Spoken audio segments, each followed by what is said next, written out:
This is a tiny little lemon tree, and it is flowering like crazy. And citrus flowers are one of the most beautiful parts of spring. And here on the ranch, the grapefruits come first. The lemons are kind of on and off, always flowering. But we're just coming into the oranges. And when you get the oranges and the lemons together, it's such a beautiful scent in the air in the early morning and in the late afternoon when it cools down. So beautiful. So this is a little Eureka lemon tree flowering away. This is a sign of spring on the farm. This is garlic. And with garlic and onions, I'll show you over there, the green needs to grow when it's cold. So here in California, we plant them in November, October, November, late December, early December would be the latest.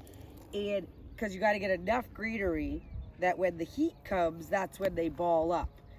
But you could come in here and you could thin this garlic and you could pick some of these and you eat them as spring garlic. And they're quite delicious. And you can eat basically the whole thing. And you just chop up the whole thing. And they don't have any individual cloves yet. It's just one ball that has not made individual cloves.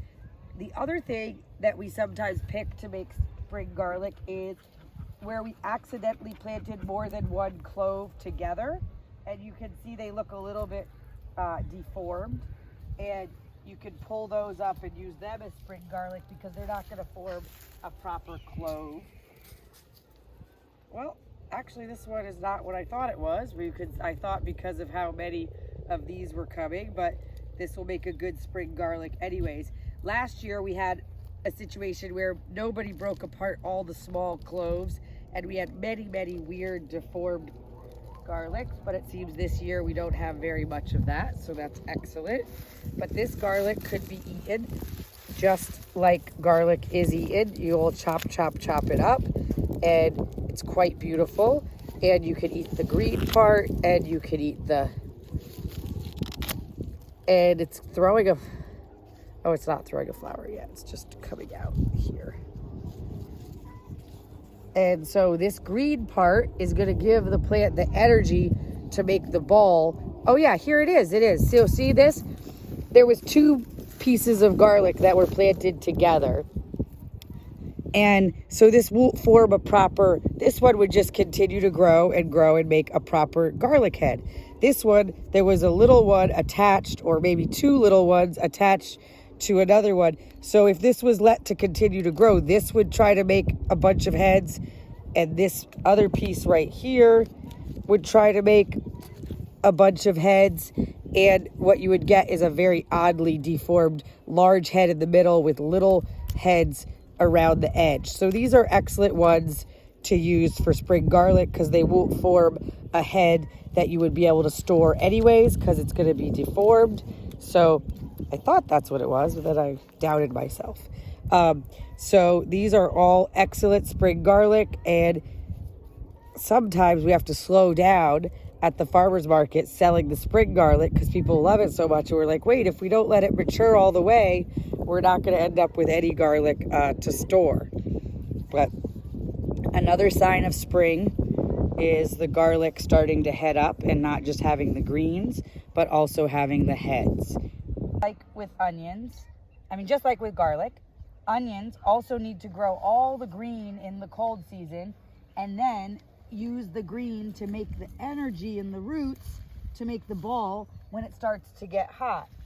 So just now it's starting to warm up on the farm, and you can see a few onions are starting to ball up, but they're nowhere near their normal size of a big yellow onion.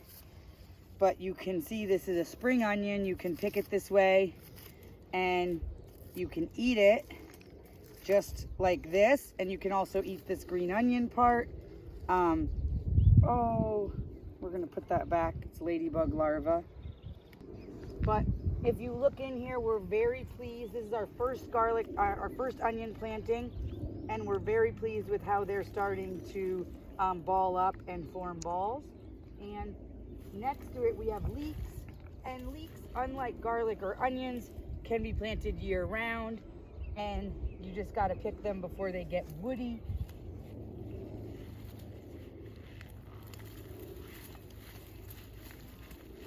But this is a very healthy leek. You see the leeks in your farm boxes every week if you get a farm box from here. And we love to let places rest, to put some compost down, even not fully composted compost with wood chips in it, and let garlic and leeks and onions grow. They need very little food, and it's a great way to let a field rest and let the soil break down further. You can see here we had a ton of wood chips in this compost, lots and lots of wood chips, but if you dig just below, you can see how beautiful that compost is starting to break down. And the onions and the garlic have these deep roots that are bringing nutrients up and pulling nutrients down and helping that process. So if you have a really weedy area, you could put deep mulch and then plant garlic and onions and leeks in that area. So these are examples of spring garlic, spring leeks, and spring onions, and these all grow here on Engelhart Farm. And we are so grateful to the soil, to the mycorrhizome, to the macro and tiny flora. What is the we're so grateful to all the mycorrhizin and the macrorhizin that are here on the roots, breaking down everything and turning it into nutritious food for us. And onions and leeks and garlic are a great opportunity for the roots to do their work and to create something nutritious for us to eat. So grateful to the macro and microorganisms in the soil that are breaking down the plant matter that we've put down on the ground and turning it into nutritious food and turning it into beautiful soil.